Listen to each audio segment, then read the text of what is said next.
Hi, I'm Brian. Hi, I'm Merisa. And this is Human Coupling, the show about what it means to be human and being a couple. So whether you're married, divorced, dating, or don't know where you land, we're here to help. Hey everyone, it's Merisa. Welcome to another episode of Human Coupling Podcast. Hi, Brian. Hey, how you doing? How's everybody out there in podcast land? I hope they're all wonderful, bright and shiny like the 90-degree day we're having in Denver. Oh yeah, isn't that wonderful being in the summertime? Actual summer with no rain or Well, manic it almost depressive flooded snow. out yesterday. But... You know, life is all about craziness and seemingly perfection, because that's what the show is about tonight, right? Tonight's show is about the envy of the perfect relationship. Wow. Well, yes. This is something that we've all seen. We've all seen that perfect couple that's presented in front of us, and we all go, hey, oh my goodness, you are so freaking perfect. How can I get my significant other to be more like that guy? Yeah, exactly. He's giggling, folks, because please, you know it's not true. It's just what they're presenting as. When they go home, I'm sure she farts like a trucker and he cusses like a sailor. So let's not pretend. Oh, hey, I know I do, girl. Let's be real and honest with each other. If I do wear a wig, if I do wear beautiful fake nails, if I do put on tight skirts and dresses, at the end of the night, I wipe all the makeup off. I take the wig off. I take those Lee press-on nails off. You know, let me get real old school with it. And I become a real regular person. So I wouldn't say our relationship is that perfect. No. No, not at the end of the day. At the end of the day, it's scary in here. No, it's scary up in here. Marissa's Look brought to you by the decade of the 1980s. Hey, I'm okay with it. Why are you acting like fake nails aren't something that is so big right now? If you go on Instagram, please. there are like a million websites dedicated to look at what I can do with my nails. And those things are cool because people get real serious. But, you know, that kind of goes to the heart of what we're going to be talking about tonight, because there's this pursuit out there of perfection. Oh, perfection. What a lovely word. I don't personally understand it. I don't want to understand it. And as the woman in this relationship, I think it's annoying and it's extra time that is... Sometimes I don't want to be spending that time. I don't want to give that time to put forth something that's not real. Come on now. Fake eyelashes, fake everything. It takes time to put that stuff on, and I just don't have the extra time. And I'm sorry sometimes when I see people and they're all decked out and I go, whoa, I did not make an effort today, huh? Yeah, maybe I should have dressed up. It happens. It happens. It does happen. And then you see the person and the couple that did take the time to have their matching outfits. You know, everyone's wearing the same complementary color. You know, she has her shit together. He looks dapper, and you're just like, wow, did I really walk outside in sweatpants? Yeah, and there's a stain on this T-shirt now that I noticed. Hello. But, you know, whenever I see people like that are super polished, and I'm not saying we all can't get dolled up and polished from time to time, but people every once in a that while. are always on, always polished, always working always it know out. the right thing to say, always look like they're the perfect couple with the perfect hair and the perfect teeth and the perfect kids and the perfect hobbies and all that kind of stuff, and his and hers robes in the gym. I can't, no. You know, my thought always goes to, I wonder what it looks like when they go home, and I bet you all hell breaks loose. Because you can't be that fake for that long all the time without it exploding out of your ears. No. Sometimes you get tired. Those heels pinch. That bra is tighter than all hell. That corset is killing you and you can't breathe. All right. Yeah, so I'd rather be real in my sweatpants with my stain on my shirt. Exactly. I'll be real about it. I don't know. But do you think amongst our friends that, you know, sometimes they do tell us, oh, you guys are so great together. You're so perfect. You're so wonderful. You seem to have your stuff together. How do you do that? What would you say about that, sweetheart? Well, we hear that a lot from different friends of ours. And the thing that I can say is, for the most part, a majority of our friends, a good 80% of them, are between, say, 8 and 10 years younger than we are. Oh, yeah. They're little ones. They're so tiny. So cute. That changes the dynamic of everything. Yes, because it does. when I think back to where we were when we were 26, 27, 28 years old, young. And where we were in our relationship, we were not as together as we are today. Oh, hell no. Living in Vegas by ourselves, having to manage our household by ourselves, pay bills and keep it together. Trying to keep our jobs on point if we had jobs, depending on when it was. Of course. And me learning how to cook, that was a fun little ride, wasn't it? Oh, yeah. The first meal I cooked for him, folks, was a rice dish. And that rice did not taste good. It was so gross. And this man sat there and he was like, "Oh, it's so good, honey. You're awesome. This is the best." And I'm like, that fool is lying. But I love him. I love him so much. He's just being so nice because it stinks. It tastes disgusting. I was trying really hard. And I was trying too, goddammit. No one taught me how to cook because, I was the youngest of 3 children. She was the baby, folks. I was the baby, so my brother did the cooking. I didn't have to cook. My sister did the cooking. When my mom was home, my mom did the cooking. Why the hell would I learn? So now here she is thrust into a whole new role. Now I really am tough. the feminine spirit within this relationship, and I have to keep the household in balance. Doesn't it sound terrible when I say it like this? It does. It sounds super pretentious. Shut up. I'm the feminine spirit. Shut your face. Okay.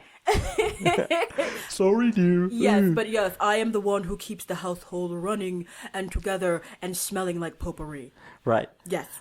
So anyway, when other people outside of our relationship look at us and they say, Brian, Merisa, you guys got it so together. I want to have what you have. I want to see what you have. What do you do that makes it work that way? How can I be like you? And you know what I say? Wait a decade. No.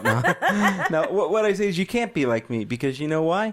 You're not me. You don't have my experiences. You don't have Marisa's experiences. You don't have our experience as a relationship. The problem with many, many relationships and why they can't find this perfection that they think exists out there is because they're looking to outside sources.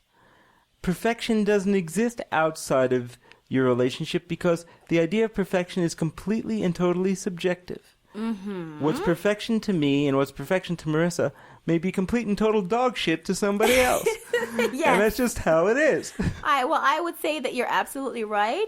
Everyone does try to present that way, though, because I want people to think that I have my stuff together. I don't want to be like, that one couple that that you're like, those are some scatterbrained fools. Yeah. Like, why can't they get it together? Why are they always late? How come she can't cook? How come he has no idea what he's doing day to day? Like, let me tell you a little story, Merisa, that I didn't tell you the other day, but it's apropos for this. It's story time with Brian. Oh, yeah, we're horrible. Okay, go ahead. Be serious. Anyway, why do we got to be serious? I was driving down the block. I think I was actually driving to the train station to pick you up. Uh-huh. Either that or I was going to the bank. Anyway, I was near the bank, and I was at the light, and the traffic light that's over there, and I'm sitting there waiting, and pulling up next to me was a tiny little hatchback that was scratched to hell and had a black plastic garbage bag as a rear window on the hatchback. Oh, chow. And I could see the woman yelling at the guy and moving her hands and yelling, and the car's swerving, and she's like, you know what? Just go back to Nevada. You know what? Get the fuck out of my car. Stops the car in the middle of traffic, almost causing a major pileup. Thank God I was in the right lane and not the left lane. And says, get the fuck out of my car, and jumped out. God. They were screaming and yelling. I just pulled into the parking lot and watched the craziness happen and just ran away because I could hear them screaming. And the reason why I bring that up is because I say, what the hell went wrong with that relationship? Yeah, how did you get to the point where you were just like the crazy people on the street that people are trying not to make eye contact with, not looking in their direction? Walk straight. Don't look over there. Don't look over there. Don't look over there. No, girl, please. Yeah, how do you become that couple? You don't want to be that couple, but sometimes, yes, you're the two crazy people. But at some point, Merisa, at some point, I know. those two people were trying to attain their version of perfection. Yeah. They were trying to be an example of whatever they think a proper couple is. Yes. How do you become the broke down jalopy version in the end, though? Come on, I think it's it's an amalgam of a number of different things. Mm-hmm. I think it could be life circumstances, certainly. But also, oftentimes, I think people have too many outside forces wreaking havoc on their relationship. Yeah, too many. Whenever a problem happens with their woman, dude, I don't know what to do. But that doesn't really happen as much with guys. I think with women especially. They talk about their men way more so, and they talk about their relationships way more so. At least that's been my experience. To the village. You have to get the village commentary on, the situation. Come on now. Because when it comes to your boys, you pretty much know what they're going to say. They'll just say, go out and fuck somebody else. That's not really the answer. But I hope that's not the answer, because that's some lazy advice giving. But I think what happens is people project outwardly, and then they ask questions. And then those people that they're asking, even though they are well-meaning, may at one point just be like, you know what, you should do this, this, and this based on their experience with their relationship and their people. So they may be accidentally projecting their issues onto your relationship. Oh, okay. And that happens more frequently than you might think, thus breaking down the communication within your relationship. So when you're looking at relationships, if you were to look at it, I guess pseudo-clinically, if you want to call it that. Okay, let's go there. All right. I would say that there's 3 people in a relationship, and I'm not talking about people with multiple wives or anything like that, folks. No, we're not in that section yet, people. No, we're not. No, I say there are 3 beings, let's say beings, in a relationship. There's one person, there's the other person, and then there's the being of the relationship itself. Yes. And in order to be in a successful relationship, you have to be ready, willing, and able to sacrifice parts of yourself and give parts of yourself to said relationship, and both parties have to do that equally. That compromise demon that waltzes into your life, right? Those 2 big C's of communication and compromise. That's hard, because I know that when I grew up, my mom was really nice, and she gave us like our own stuff, and we never had to share. So being in a relationship was super hard for me in the beginning, because he would ask me questions and expect me to answer him back, and basically I was like, piss off, okay? I don't have to answer to you. You don't own me. You know that crazy thing that you do when you're young. Really work, when you're young and you're all, you don't own me. You're not my daddy. That's stupid and then behavior I say, that just comes out. I may not be your daddy and I may not own you, but we still got to pay this light bill. I so know, hello. but like, come on, old habits are not easily squashed. You're just like the crazy comes out of you when you're in a relationship and you're together and you're building this bond and you're building this thing and you're sitting down.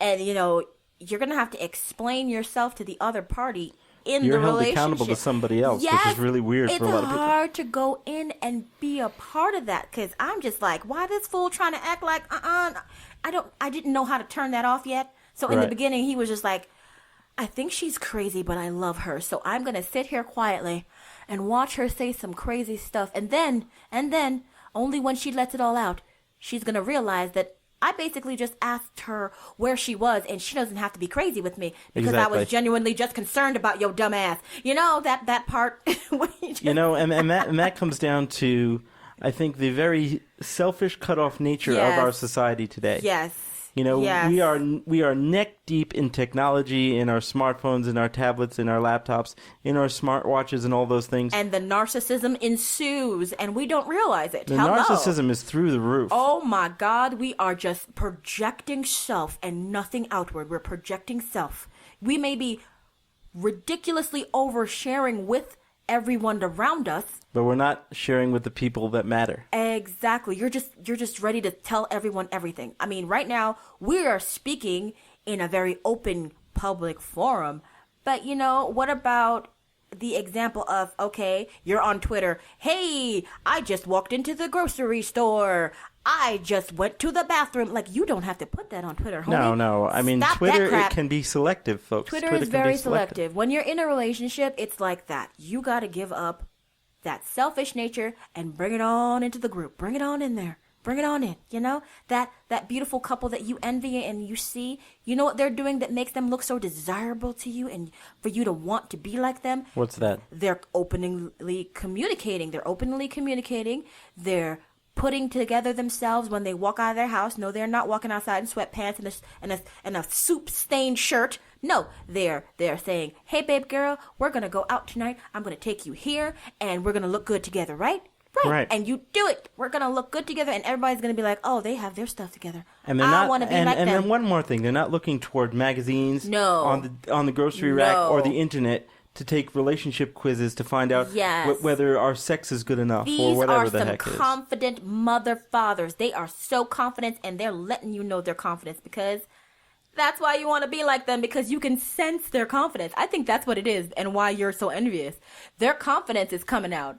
and their bond is showing, and you're like, I want that so bad. How do I attain that? Exactly. Like Marissa and I have issues when it comes to our relationship, and we have issues when it comes to our lives. Everyone does. However, we don't take the time to air our grievances and air our dirty laundry to the world. Keep that shit to yourself. Exactly. Hello. Okay, that's the number one advice. Unless it's a serious problem. No. I say most of the time, people give out too much information. I would agree. I don't think you should have mouth diarrhea when it comes to your personal life. I think you should keep it simple. Give basic facts, basic information. Do not go blow by blow, play by play. It just doesn't make sense. You need to get an answer to a question that you asked about a certain situation, yes, but I don't think you have to open the entire book. I think you can skim through the pages. I agree. I think we need to learn how to skim through the pages more instead of like reading the entire chapter. I don't want to read the entire. I just want to know. There is something else. Basics. There is something else that I'm wondering as well, Marissa. Okay, what's the wonder? I'm wondering if people have any examples, or how many examples do people really have on what proper, healthful relationship conduct is. Because when you take a look at so many people out there, I mean, the divorce rate is higher than it's ever been. Yeah, but it's been that way for a long time It has been. I'm not, but this type of stuff, the things that we're talking about, didn't happen over the last 2 years. It's been going on and building up. Oh, yeah, it's been building. For the last 20, 25, 30. Of course. And then the other thought that I have, when you look at mass media, like a friend and I were talking about movies the other day. Uh-huh. And we were talking about romantic comedies, and he was very upset about the direction that romantic comedies are going in. Okay. Because what's going on now, and I agreed actually, was the main character may have this wonderful man or woman in their life, and they're really happy, but then they have this one bitter friend who comes and says, you need to live your life, you're young, you need to go out there and chase that stallion of a muscle man or that beautiful supermodel goddess. Yeah, and they just want to drop the person like a bad habit. And then what? Eventually, they wind up coming home and saying, holy shit, I was a jackass. I'm so sorry. Please take me back. I missed you. Oh, it's all stupid in these movies nowadays. But that's all people have to go on because I know. They don't know what the heck a real relationship is anymore. That's true. It's sometimes hard for me to think about that because when I grew up, I'm not going to say that I had a very good, shining example of a perfect relationship. My family was mostly filled with single women with children, and there was only one couple that I know that were actually married. Even my grandparents were not married. They were your family was definitely an interesting specimen. They've been together forever. An interesting specimen. Died together around the same time. Never married. Nope, I have no example. You do though. You're lucky. I do. I'm very lucky. He has a lovely shining example of a wonderful 40-year relationship. My parents have been together for almost 50 years. Hi, Mom and Dad. How are you? Whatever. Oh, my God. I can't say I have the same thing. Yeah, they've been together for almost 50 years, and they've been through hell and high water and all the way back again. And they kept it together. They said, you know what? This may be hard. We do have a child. We have a child that has a disability. We have another child that's okay, but we are going to raise these people and we're going to get it together and they're going to grow up as normal as possible. We're not going to call him normal because he's a little crazy. But right back at you, dear. Right back at you. Whatever. But, these two people, they raised a good kid, a good man, wonderful husband. I commend them. Why, thank you, dear. There you go. That's an example of a relationship that was good, and I'm very happy that they raised him to be a good man. So kudos to you, Mom and Dad. I can say that maybe it was because there wasn't this constant barrage of everything going on. Oh yeah, because it had to be hard going through the younger years with Mr. Brian over here and his situation. So I could see that being rough. I think the fact that not everybody was in your business all the time probably was helpful too. Well, people being up in your business, as I would say it, has always been a thing. Families always want to give their opinion on who you should be with, right? Yeah. I would say that's always been a thing. I've never been in a place where my aunties weren't talking about, her friend and her friend's man and how her friend's man is crazy and wacky. We've all heard these little chatters as children. It's been like that. Come on. Everyone likes to get a group consensus. Yes, but it's different now. It used to be, No. think about it. Because if you're a guy, you might get together with your guys, go bowling, go to a bar, whatever, and have some conversation. That one-on-one situation. Right. Or if you were a woman, you might get together and do some things. Yes. You go out to the club. Girls' night. You go out to the club with your girls. But the thing is talk now, about him. with social media and with the constant 24/7, 365 barrage of everybody knowing what you're doing every second of the day, I think the idea of actual privacy has been diminished greatly. Oh yeah, I don't think there's any such thing as privacy anymore. I think privacy is not in 2015. I can't tell you. Yeah. So, it's just one of those things where we have to work even harder to truly develop our relationships and truly develop what's going on. Of course. Outside of the social media, I would say, please, shut off the phone. Put it down. Yes. When you're at home with your loved one, focus on them and stop focusing on everyone else, because that's all that's on your phone and on your laptop and your tablet. Everyone else, but what about inside your house? That's what you need to focus on. You're going to miss what's going on right in front of you if you got your head in the screen. Well, we're all guilty of it, myself included, but you have to try. It's just, we just want to share things. It's stupid. We like to take pictures of dumb things that we see now because we can instantly share it and it's so fun. Oh, we do that all the time, yeah. We all do that. Come on. Today I was like sharing pictures of my walking route with my sister because she's across the country, so she can't see me walking. It's weird. I know. Oh, but gosh. You know what? That's what it was meant for, I think. Exactly. To be able to share far things. Away, but not to overshare about every single gosh darn moment of your life. Exactly. I know. And yet here we are on a podcast oversharing about every single gosh darn moment of our lives. I'm okay with that. In these last couple of minutes of this segment tonight, folks, we were talking about the envy of the perfect relationship. And as we said, try not to be too envious about other people because you don't know what's going on in the real part of the relationship. Right. You don't know the journey they went on to get where they are. Exactly. Remember who you are and that you can't do what they do. No. Yes, and don't always take every single bit of advice because remember, you need to figure out what's the right answer. Everyone else telling you stuff is just from their personal stories. I'm going to say a little phrase that we've all heard. Mm-hmm. Opinions are like assholes. Uh-huh. Everyone has one. Yes, we do, and we need to sit on them. Yes, we do. All right. So with that, I want to thank everybody for coming and listening to our show tonight. It was great to do this with you, Marissa. What did you think? I always have fun sitting here and talking with you and everyone else included. Okay, me too. So, bye-bye now. Hey out there in podcast land, it's Brian from The Couple. Do you want more of the laughter, love, and hijinks that is the Human Coupling Podcast? If so, like us on Facebook, friend us on Facebook, subscribe to our YouTube channel, follow us on Twitter, follow us on SoundCloud, follow us on Google+. Would you like to let us know how we're doing or let us know how you're doing? Or do you have an idea for a show topic? If so, send us an email at humancoupling@gmail.com. Hope to hear from you soon. Bye-bye now.